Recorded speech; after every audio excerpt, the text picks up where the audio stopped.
Si vous nous retrouvez à l'instant, vous êtes en direct sur Info TV dans le cadre du programme Espace Miné, 10h, 12h.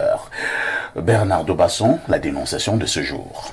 Parfait. Ici, aujourd'hui, c'est encore un cas social que nous allons dénoncer. Une jeune femme qui est enceinte et qui est particulièrement déprimée et qui est même sur le point, d'après les médecins, de perdre son enfant parce qu'elle est en dépression.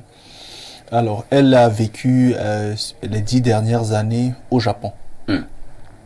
Là-bas, elle a rencontré un autre Camerounais avec qui elle s'est liée d'amitié. Ils ont entretenu une relation depuis le Japon. Ils ont décidé de rentrer au Cameroun, s'installer, parce qu'ils ont fait la même formation là-bas en informatique. Et son conjoint a ouvert ici une très belle structure du côté de Douala et il est plutôt prospère. Donc la dame a dit, ok, rentrons, mais elle lui a dit, vraiment, on a déjà fait un enfant, on a fait un second, là je suis enceinte du troisième enfant, il faut quand même qu'on ait un acte de mariage, on a vécu ici, moi je sais pas pourquoi, on va encore traîner. Le monsieur lui a dit, écoute, moi je suis pas contre, donc il n'y a pas de souci. Et donc là-bas, du côté du Japon, ils sont allés à l'ambassade, ils ont noué un acte de mariage et ils sont revenus ici. Quand ils sont revenus, le monsieur, tout content, a présenté, il était déjà venu montrer les enfants à ses parents, mais il est venu avec les enfants et leur dire que la femme est enceinte, elle va bientôt accoucher. Donc, il y a environ 5-6 mois qu'il est allé voir les parents, la femme était déjà enceinte. Et là, ses parents lui ont demandé, c'est une fille d'où? Parce que le monsieur est de l'Ouest, la fille est étonne. Elle demandait, c'est une fille d'où? Le gars a dit non, c'est une fille étonne, je l'ai connue là-bas, elle a une belle mentalité, elle est bien éduquée et tout. Mais le père de la fille a demandé à la fille que vous vous êtes marié, a demandé au gars, vous êtes marié sous quel régime? Le gars a dit régime monogamique. Il lui a dit c'est impossible. Et sa mère également lui a dit c'est impossible. Donc les sœurs du gars ont commencé à menacer la fille qu'on va la tuer. Elle est venue cacher la vie de leur frère, une ne pas venir faire 3 enfants à leur frère comme ça et signer monogamie, qu'elle a eu leur frère, elle l'a piégé, ils ne peuvent pas accepter ça, donc les parents ont dit que cette union ils ne veulent pas, que tout ce que la fille là, si elle a dépensé dans le foyer, ils sont prêts à lui rendre ça, ils ne veulent pas, donc la fille est sous menace. Elle est sous chantage tous les jours, ses beaux-parents ne lui adressent pas la parole, ses belles-sœurs vont chez elle, entrent dans la cuisine, font la cuisine, tout ce que vous imaginez. Et son mari aussi essaie de faire vraiment de la résistance. Il a dit à ses sœurs qu'il ne veut plus les voir chez lui, que même s'il y a des problèmes, c'est pas comme ça que ça se règle. Il a dit également à ses parents que chacun reste chez lui, que lui, il ira les voir là-bas s'il faut, mais qu'il ne faut pas qu'ils viennent menacer, que même s'il y a un problème, ils peuvent échanger et pas venir directement mettre la fille d'autrui dehors comme ça. Donc la fille est vraiment angoissée. Elle est à l'hôpital pour ses visites. Les médecins lui ont dit que l'enfant a du mal à être mobile dans le ventre. Et il y a une sage-femme qui lui a dit que quand une femme est en dépression, les risques de perdre l'enfant sont réels. Donc il faut qu'elle essaie de sortir de là. Donc elle est vraiment embarrassée. Elle m'a quand même dit hier soir qu'elle ressent comme les mouvements de l'enfant dans le ventre, mais qu'elle est pratiquement à terme. Donc on lui a même dit que si la semaine-ci passe et qu'elle n'a pas eu des contractions, on va même provoquer l'accouchement pour la sauver du stress qu'il habite en ce moment. Donc elle a voulu que ce matin j'en parle pour qu'on lui dise, et à son mari également, ce qu'ils peuvent faire, comment est-ce qu'ils peuvent sortir de là. Ils sont vraiment gênés par la situation. Donc voilà un peu. Ah ben d'accord. Et bon, pour l'instant, ils sont tous au Cameroun. Oui, ils sont à Douala et ils vivent ensemble. Le monsieur et la dame vivent ensemble. Ils sont déjà revenus définitivement au Cameroun? Oui, ils sont venus s'installer au Cameroun. Le monsieur a à peu près quel âge? Il a 41 ans. Et la dame? 34 ans. D'accord. Eric Achenkor, votre commentaire? Oui, je pense que parfait ici, ça c'est un cas social que nous vivons, le genre de cas que nous vivons au Cameroun. Le premier commentaire que je voudrais coller à cela, c'est que pour avoir fait un peu plus de 10 ans à l'étranger, dans la diaspora, je me suis rendu compte que là-bas, Donc vous êtes un ancien benguiste. Je suis un enfant, pas benguiste, mais benguiste. Ou bien vous étiez au Tchad. Non, j'étais pas au Tchad. Je suis celui-là qui a un peu fait le monde arabe. J'ai été en Égypte, au Soudan, j'ai été en Afrique du Sud, ainsi de suite. En Arabie Saoudite. En Arabie Saoudite et autres, et l'Égypte. Donc là-bas, en réalité, c'est plus facile de... puisque ce qui nous unit, ou ce qui les unit en réalité, c'est la patrie, c'est la nation. Ils sont ensemble, ils sont frères. Il y a un parent qui était avocat et que j'avais rencontré à l'étranger. Lorsqu'il s'adressait à nous les Camerounais à l'époque, il nous disait: sachez que vous êtes des enfants d'un même père et d'une même mère. Ici, là, vous devez vous soutenir, ne regardez pas l'ethnie. Quand vous allez rentrer au Cameroun, vous allez donc vous poser la question que vous êtes de quelle région. L'autre va dire: je suis de la région du nord, l'autre du sud. Quand vous rentrez au sud, vous serez de quel village, département, ainsi de suite. C'est pour dire que là-bas, en réalité, on ne regarde pas l'ethnie, mais ce qui nous intéresse, c'est d'abord de prendre une femme camerounaise avec qui on va rentrer au pays. Donc, s'il l'a fait, je pense que c'est un très bon choix d'avoir épousé une Camerounaise, peu importe sa nationalité, son ethnie. Deuxièmement, je pense que c'est quelqu'un de bien. Le monsieur, c'est quelqu'un de bien parce que c'est à lui seul qu'il revient de protéger cette dame-là. Et il le fait si bien. Parce qu'il y a des parents ici dehors, malheureusement, ce n'est pas de très bons exemples, qui, eux, ne regardent pas le bien-être de leurs enfants. Pour eux, c'est tout simplement que, on est allé chercher X ou Y, une fille étonne.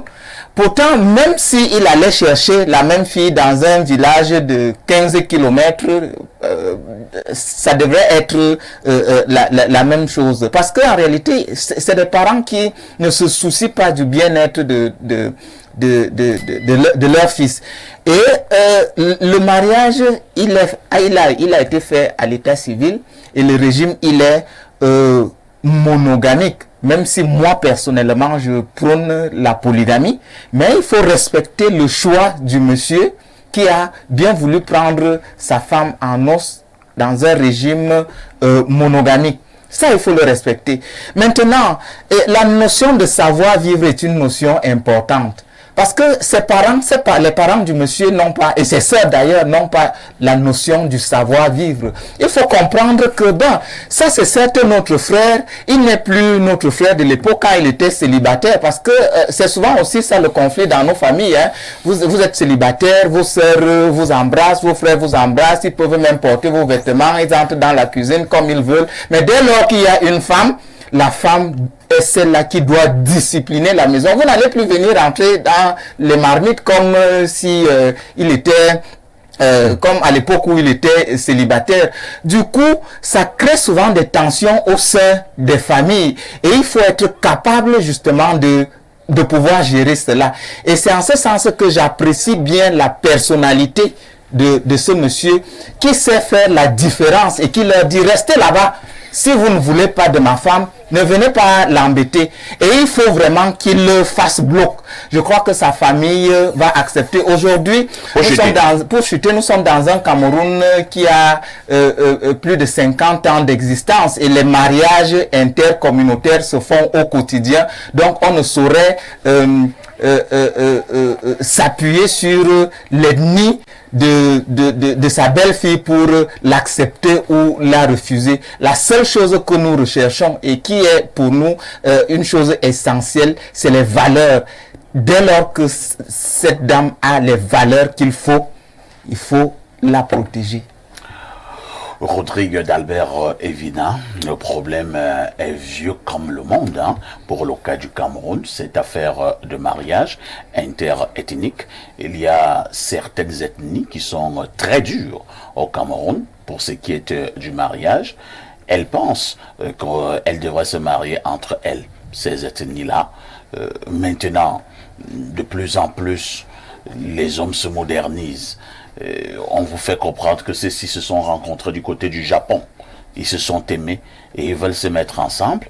Mais les parents, la famille du garçon dit zéro, niet. On ne peut pas t'épouser pour un problème d'ethnie, c'est ça? Oui, oui. Pour un problème d'ethnie et pour une affaire que le garçon a signé monogamie. Parfait, ici, je crois que il est aussi temps de le dire aujourd'hui que nos parents ont été des repères pour nous par leur choix de vie, par des cultures qu'ils ont trouvées et qu'ils ont peut-être su embrasser. Je suis de ceux qui sont fondamentalement attachés à la tradition, aux cultures et tout. Parce que je crois que ça fait partie de nos racines, nos véritables repères. On parlait des langues tout à l'heure. Donc on en a forcément besoin. Mais il faudrait aussi avoir le courage de dire que les choix de nos parents et ces cultures-là n'étaient pas forcément des sciences exactes. Il y a des paramètres sur lesquels ils se sont forcément trompés. Parce que dès lors où M. Achille encore vous parle des valeurs, qu'est-ce qui est essentiel? C'est la valeur. Bernardo Basson parle souvent de la compatibilité. Mais cette compatibilité ne saurait venir seulement de la part des frères, je veux dire des sœurs d'une même communauté, ou alors des frères d'une même communauté. Les bonnes âmes, on les trouve de partout, tout comme des mauvaises personnes. Ça, c'est ce qu'il faut dire au plan culturel.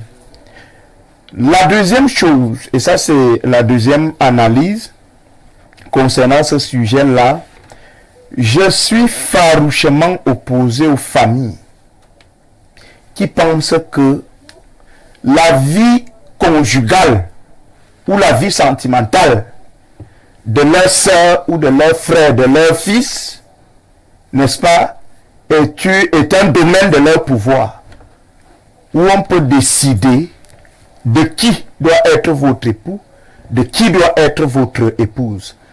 J'ai rencontré le lieutenant-colonel Mathurin Evina, il y a cela quelques jours seulement. Un bon grand frère. Voilà, je crois que c'était vendredi, nous étions ensemble dans l'après-midi.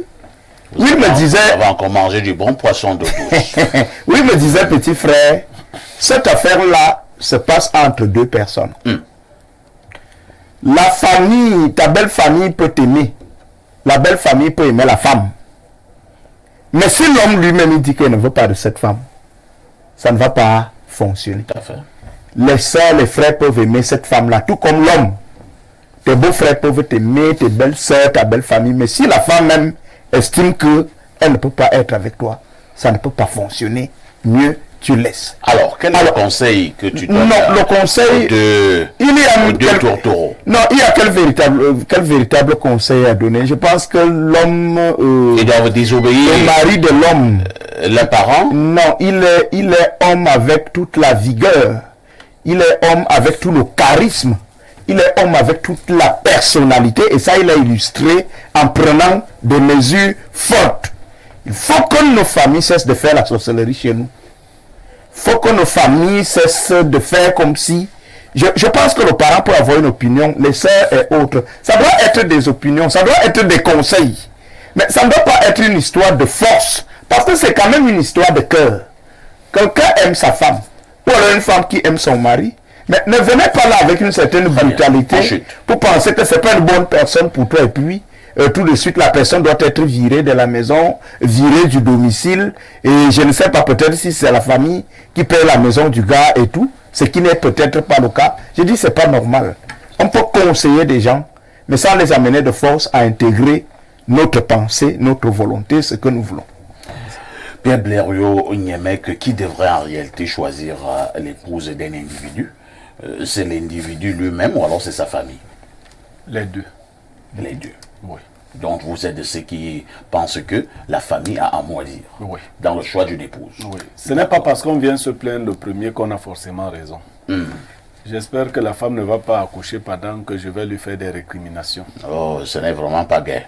On vous dit qu'elle est presque à terme, donc elle est très délicate. Elle a aussi besoin de vérité. Elle est susceptible. Il y a eu un dol. Ah bon? Oui. Observez qu'elle a amené l'homme à se marier très vite avant qu'il ne rentre. Chez nous, les Bantous, les gens aiment se marier en présence des membres de leur famille. Elle connaît aussi quand même la culture bamileke, parce que ce qu'elle met en exergue ici, c'est que la famille la rejette. Non, on ne la rejette pas spécifiquement parce qu'elle est étonne, on la rejette parce qu'elle a poussé leur frère à signer la monogamie. C'est surtout pour ça. Et c'est parce qu'elle savait qu'en se mariant au Japon, ce serait la monogamie. Là-bas, on ne signe pas la polygamie dans ces pays-là. Donc il y a dol. C'est pas parce qu'on a signé la monogamie qu'on aura forcément la polygamie. Donc, cette femme a trompé ce monsieur. Oui, oui, je préfère le lui dire comme ça. Ouais. Puisque si ils avaient signé polygamie, même s'ils rentrent ici au pays, le gars devait quand même toujours aller chercher la femme du village. Non, s'ils s'étaient mariés ici au pays, ils allaient signer polygamie. C'est pour cela qu'elle a voulu qu'ils se marient là-bas, rapidement. Donc, elle connaît les traditions. Tu ne peux pas aller épouser quelqu'un, tu fais comme si tu ne connais pas les traditions. Elle connaît les traditions, c'est une étonne d'ici. Elle a voulu faire beaucoup de... Vous savez, cette affaire de monogamie, allez dans les mairies, observez le visage de la famille de l'homme. Souvent, quand on crie là-bas monogamie, c'est la famille de la femme qui crie. La famille de l'homme, tout le monde baisse la tête. Comme quoi on a gagné. Dans la famille de l'homme, tout le monde est triste. Si vous filmez la famille de l'homme, on dit seulement ouais que. Mais la famille, aïe, on a gagné. Oui, vous avez gagné parce que vous avez un nouveau prisonnier. Ah bon? C'est ça. Non, oui, dès que vous avez attrapé. Dans la monogamie, c'est la prison. La dictature. J'ai un ami qui appelle ça la dictature de. Quand il cause avec sa femme en ma présence, il me dit Blaireau, tu sais, moi, j'ai choisi la dictature de la monogamie. Et sa femme lui dit qu'est-ce que tu veux dire? Il dit non, je vais seulement dire que. Non. Recadrons donc les choses. Ce couple devrait se remarier au Cameroun, annuler leur premier acte de mariage, se marier sous le régime de la polygamie au Cameroun. C'est ce qu'on lui demande. Est-ce que la femme va encore accepter ça? Voilà. Donc son petit jeu là, on se marie vite au Japon. Au Japon, c'est quoi? Ils vont se marier ici au Cameroun, sous le régime de la polygamie. Si ce monsieur désire avoir une deuxième ou une troisième femme, qu'il ait la possibilité de la prendre. Ça, c'est ce et ça, c'est aussi l'autre question. Est-ce que le monsieur veut être polygame? Non, les hommes n'ont pas beaucoup de courage de dire à leur femme ce qu'ils veulent. Parce que, vous savez, au-delà des cultures. Non, j'ai connu beaucoup de couples. Quand je vous parle de mon ami qui dit à sa femme qu'il subit la dictature de la monogamie, vous savez, il y a des femmes qui, à la dernière minute, vous disent bon, c'est monogamie, à prendre ou à laisser. Parfait, à laisser devant le maire. À prendre ou à laisser. Monogamie bien commun. C'est-à-dire vous avez débattu, vous n'êtes pas tombé d'accord. Quand vous arrivez devant le maire, vous voulez tergiverser, elle te dit que je vais te laisser avec la honte ici maintenant. C'est la monogamie bien commun, à prendre ou à laisser. Tu dis quoi? L'homme se retourne, il regarde la fête qu'on a organisée et tout le Non, si c'est imposé de cette façon, non, on porte la honte en fait, non, on ne porte pas la honte. Moi, j'ai souvent suggéré aux hommes d'avoir une femme qui attend dans la salle pour, pour se marier. Dès que tu me fais ça, j'appelle ta coépouse, on se marie. J'avais suivi une histoire comme ça. Hein. Oui. Une femme qui a fait honte à un monsieur comme ça, lors d'une cérémonie de mariage. Non, c'était un monsieur à Oundé. Voilà. Mais grande fête de mariage. Oui, oui. Et après, on a égorgé les bœufs. Le gars a fait un remplacement. Numérique. Voilà. On appelle ça un remplacement numérique. Voilà. Non, peut-être on en rit, mais je vous dis, beaucoup d'hommes qui ont signé monogamie l'ont signé sous une forme de contrainte. Même si la contrainte n'était pas directe. Parce que la femme, il y a une théorie, les femmes disent, oh, signons monogamie, tu es libre d'avoir les copines que tu veux. Non, le mariage et le copinage, c'est pas la même chose. Mais Blaireau, oui. Ce que Evina dit est pertinent aussi, hein, c'est-à-dire, est-ce que le monsieur est pour la polygamie. Maintenant, si lui-même, il est pour la polygamie, Intérieurement, il est pour la polygamie. Moi, j'ai vu un cas quelque part. À l'époque, j'allais souvent m'asseoir au tribunal pour voir comment ça se passe là-bas. J'ai vu une fois dans un tribunal un monsieur avec une dame qui était assise là, ils discutaient en paix et autres, paisiblement. Et puis, ils se sont retrouvés à la barre face à face. Ils demandaient le divorce. Et puis après, ils ont divorcé. pour se remarier. Pour se remarier, en fait, le monsieur avait trouvé une autre femme ailleurs et il avait abandonné l'ancienne. Donc, le monsieur, la dame, pour trouver l'équilibre, elle s'est dit, bon, comme c'est ce que le monsieur me demande, ben, avec tout l'argent qu'il voudrait me donner. Achille, je vous dis, si vous posez la question de la polygamie aux hommes, quand ils n'ont pas pris les alcools, et en l'absence de leur femme, 80% vous diront que j'aurais souhaité la polygamie. 80% des monogames. Je ne vais pas nous demander de faire un... Si on fait ça ici, même, c'est sûr que ça va donner 100%. Ici, si on fait ça ici, ça donne 100% ici. Vous savez, dans l'année, le principe du mariage des militaires, c'est le principe de la polygamie. Hein. Je ne sais pas si ça a changé. Écrit polygamie ne veut pas dire que l'homme prendra forcément la deuxième femme. Mais il y a de plus en plus de divorces aujourd'hui parce qu'il n'y a pas une troisième voie qui est donnée. Quand le couple est en déphasage et que l'homme pense pouvoir prendre une deuxième femme, la seule option qui leur reste, c'est de divorcer finalement. Merci. Hein. Alors, Bernardo Bleurelu les sentencié. Hein. Il pense que l'affaire est simple, que le monsieur se remarie à Yaoundé au Cameroun sous le régime polygamie et le tour est joué. Je ne sais pas si c'est une solution durable. Je ne vais pas me prononcer directement là-dessus. Et quelle est la tienne qui soit durable? Je vais essayer de donner mon point de vue comme souvent. La première des choses, c'est que, et là c'est à l'endroit de la femme, dans les mariages chez nous en Afrique, c'est une femme qui va intégrer la famille d'un homme. Elle intègre les différents modules que propose la famille de cet homme-là. Et elle en prend conscience.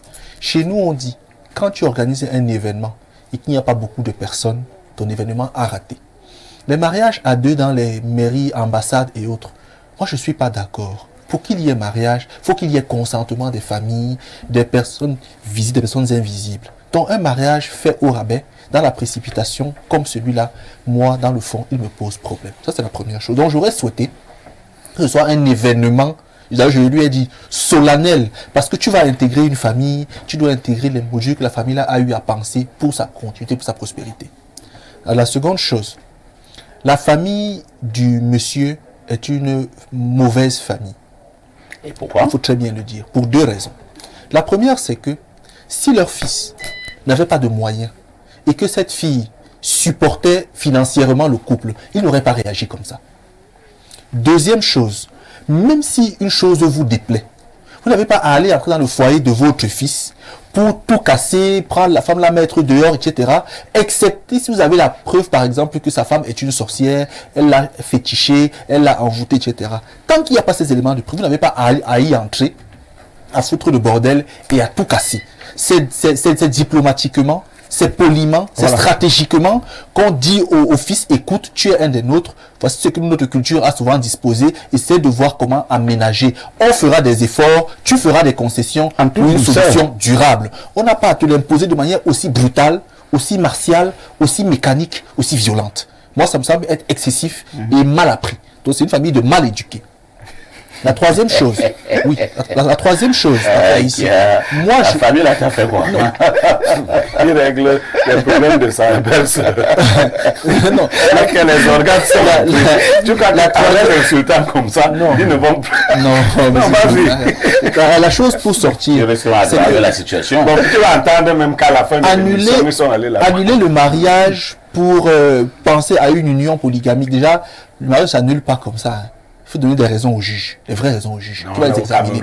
Maintenant, annuler pour penser polygamie, pour moi, ça peut être quand même une solution. Parce que si le monsieur veut être polygame et que la femme tient à son mari, pourquoi ne pas? Tout à l'heure, monsieur encore demandait si le monsieur est consentant. Pas monsieur encore, je vais vous dire une chose que moi je pense. Elle peut être fausse.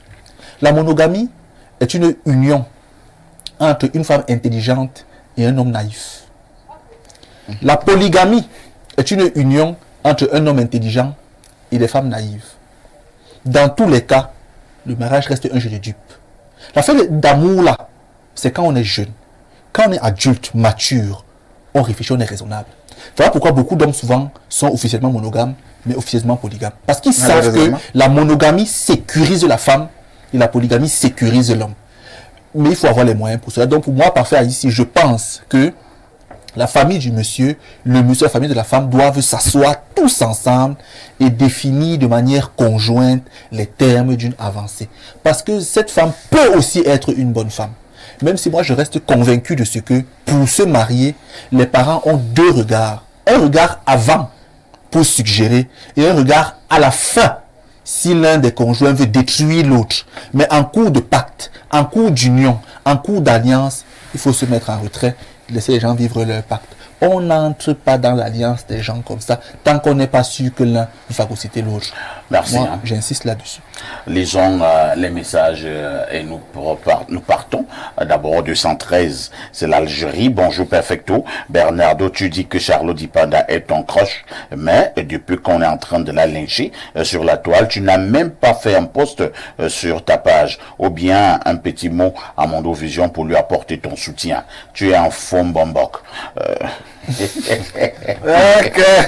Pour la dénonciation, je pense que la famille de l'homme a raison sur un point et elle a tort sur un autre. La famille a tort quand elle impose à leur fils d'épouser une femme de la même ethnie, mais elle a raison sur le cas de la monogamie. Le mari a été manipulé, la femme a fait la fémania matrimoniale. Elle a voulu anticiper les choses, croyant qu'elle va mettre l'homme dans sa poche et l'éloigner de sa famille, mais c'est mal connaître les Bamileke. Je vous assure, si les Bamileke ne t'aiment pas, ils vont te nuire jusqu'à ce que tu vas fuir toi-même.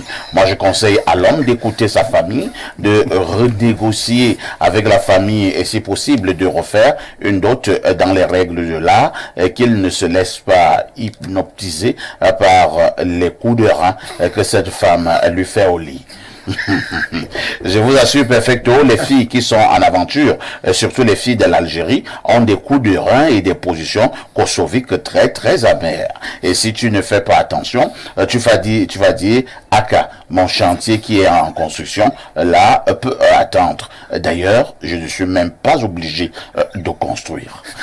Donc, enfin, ici, dites à notre frère d'Algérie, là, quand même, que peut-être je ne l'ai pas fait sur Facebook, j'ai pas de compte Twitter, mais sur mon WhatsApp, j'ai soutenu Charlotte Dipanda. Sur ton WhatsApp. Oui, c'est pour dire que. Sur ton WhatsApp, combien de personnes ont. Peu importe, est-ce que je le fais pour les gens? Pas sur Twitter. Non, je le fais pour moi. Tu l'as soutenu sur WhatsApp. Honnêtement, si est-ce que Charlotte Dipanda a ton numéro? Non, mais comment tu la soutiens donc comment? Est-ce qu'elle a mon Twitter? Non, elle peut lire. Est-ce qu'elle a mon Twitter? Non, elle l'a pas. Non. Autre message ce jour, nous partons en plus 33, c'est la France.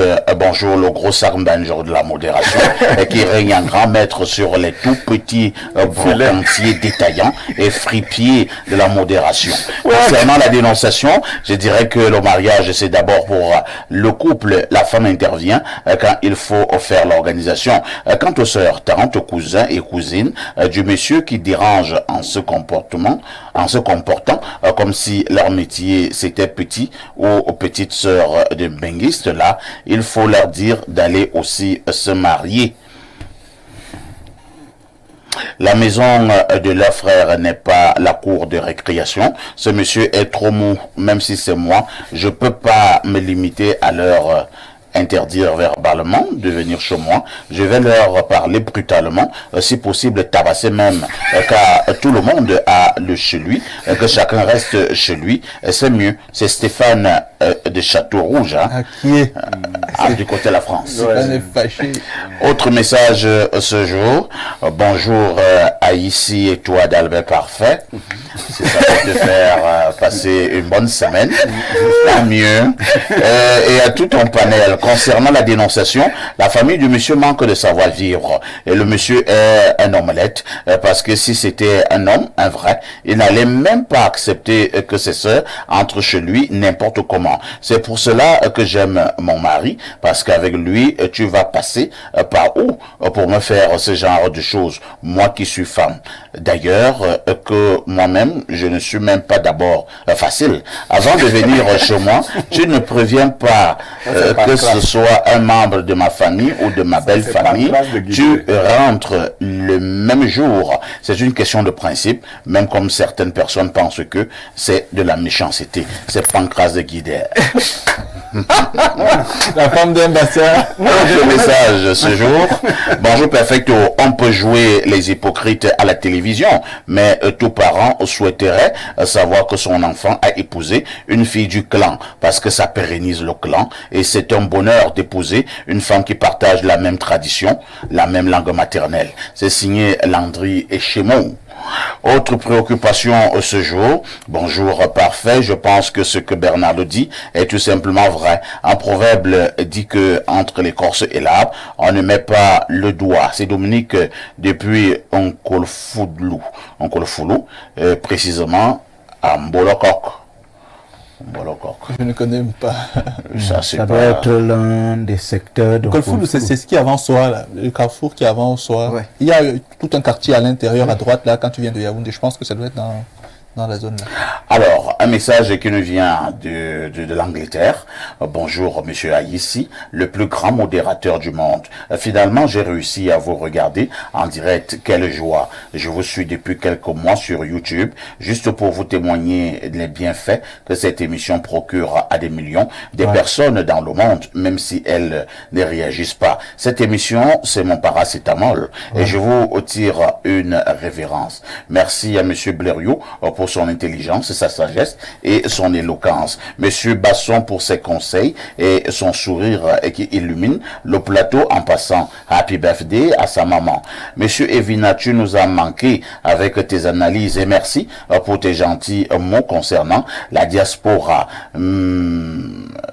Monsieur Achille, pour son humilité et son franc-parler. Je vous envoie des énergies positives et très bonne suite de programme et bon début de semaine. C'est Daniela de Manchester qui envoie le message. Ah, elle est de Manchester.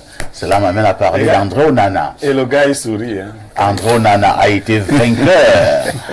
Je pense Monsieur, tiens pour avec toi là. On parle d'abord de... Je ne dois pas sourire, pourquoi? Oui, Daniela va t'appeler après. Mais je disais que André Onana a été vainqueur de la Coupe d'Angleterre. C'est avant-hier. Donc, sacré André Onana. Autre message, cette fois-ci, nous partons du côté des États-Unis. Bonjour à vous, monsieur Parfait, ici, et à votre brillant panel. Tout d'abord, je tiens à rendre un vibrant hommage à votre chaîne de télévision Info TV et à votre émission Espace Biné qui se présente désormais comme une plateforme de premier choix dans l'analyse des problèmes de la société. Concernant la dénonciation, il faut être clair et précis. C'est purement et simplement du tribalisme et de l'ingérence de la part de la famille du monsieur. Ce n'est pas aux proches ou aux membres de la famille de choisir les conjoints. Monsieur Parfait, ici beaucoup d'Africains pensent à tort que le mariage dans la tradition africaine se fait entre deux familles. Toutefois, les sources de l'Antiquité démontrent formellement qu'en Afrique, notamment en Égypte antique, l'union entre un homme et une femme se faisait sans l'accord des familles ou des parents. Même la dot n'existait pas. C'est toujours le cas chez les Croissants, qu'on appelle aussi Bushmen. Le monsieur et sa femme doivent agir sans se soucier de l'entourage. Christian depuis Edmonton, au Canada. À tout de suite pour la suite. Non, mais ici,